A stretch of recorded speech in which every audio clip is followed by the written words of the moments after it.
For decades, workers at this moor in southern Belarus have been cutting dried peat with gigantic machines. It's used to produce heating briquettes, an increasingly important source of alternative energy. Belarus doesn't want to be completely dependent on Russia's gas and oil anymore.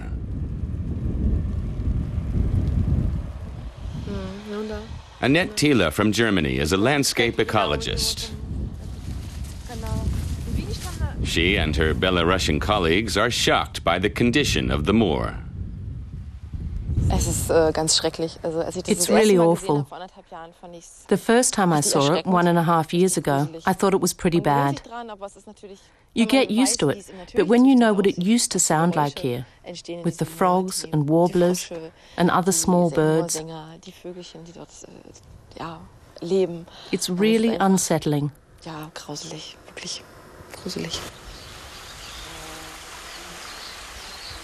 Belarus is home to the largest number of low-lying wetlands in all of Europe, covering 15% of the entire country.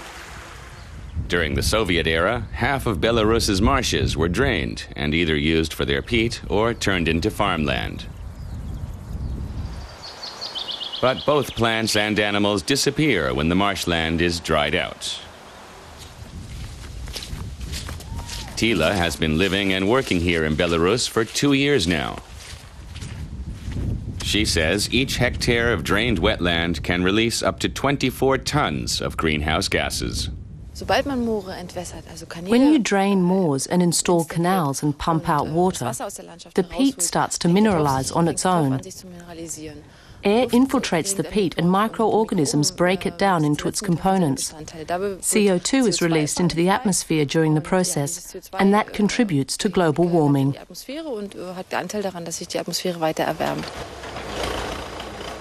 At the Dyadanovsky Moor, 350 kilometers north of Minsk, workers are doing everything they can to reverse greenhouse gas emissions. Canals that were built to drain the marsh are now being closed.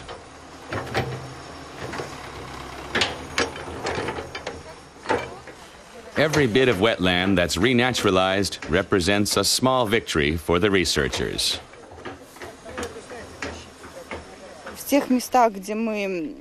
Wherever we work, we try to tell anyone responsible for the marshes about greenhouse gases, and we explain how restoring wetlands can prevent wildfires. It's really important to forest officials as well. And people are starting to understand. The researchers want to take a closer look at 2 marshes undergoing renaturalization.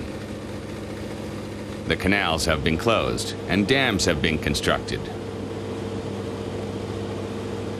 As the groundwater returns, the wounds from decades of peat cutting are being healed. We're pretty satisfied with what we're seeing at the moment. But we have to wait another few years to be able to observe the flora and fauna. We have to find out what kinds of plants start growing again and which birds come back.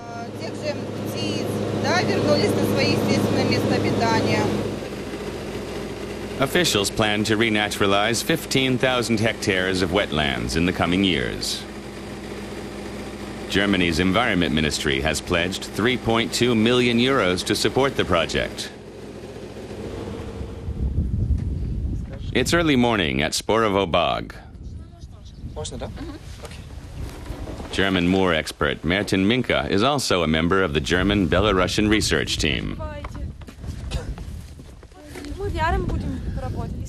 They're trying to create a model to accurately calculate how many tons of greenhouse gases different types of moors release.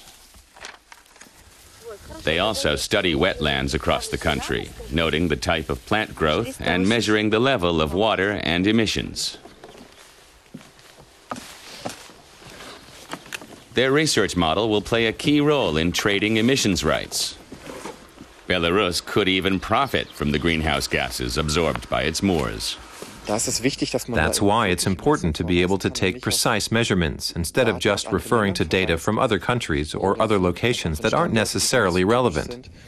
The more accurate the data, the higher the price you get per ton.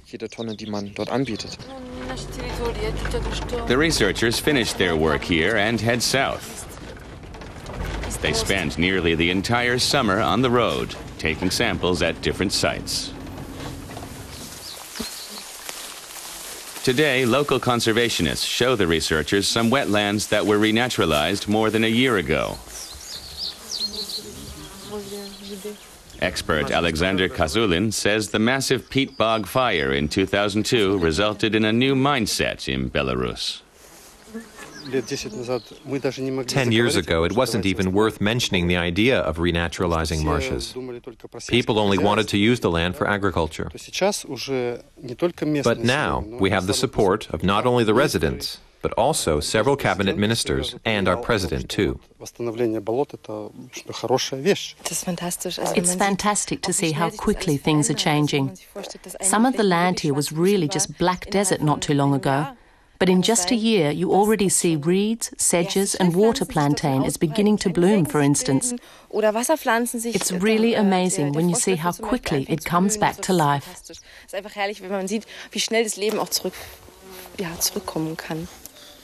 The researchers' work is not only important for Belarus. It could become the model for dealing with moorland around the world.